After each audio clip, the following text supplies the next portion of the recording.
হ্যাঁ না না কোনটা জিরো জিরো জিরো জিরো কিরে আরে কিরে আরে কিরে আরে মধু মধু মধু রসমালাই রসমালাই হ্যাঁ রসমালাই রসমালাই টক টক রসমালাই এটা হলো মাঠা।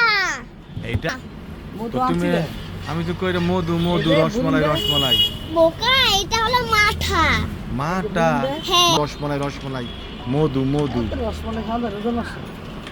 কি খাচ্ছ এটা হরলিক্স ছোটবেলা হরলিক্স খাচ্ছ এটা কি আজকে তুমি রোজা নাই রোজার দিন তা জানো না রোজা থাকতে আমার হয় আম্মু তো সেহরির জন্য ডাক দেয়নি। তখন কি খাচ্ছ তুমি এটা হরলিক্স হরলিক্স ছোটবেলায়। খাচ্ছ তো এটা কি পানি তো বেশি দিয়ে ফেলতো তুমি দাদা দেখছেন? আপনারা কি ছোটবেলায় এগুলো খাইছেন না? হ্যাঁ ছোট সময় আমরা সবাই খাইছি তুমিও খাইছো এই যে আয়ানকে দাও আমার নাতিকে দাও ছাতা ভরে নেবি দে। হ্যাঁ এটা 5 কি আছে জানি এক এক না। হ্যাঁ না না কোনটা না, zero zero zero zero zero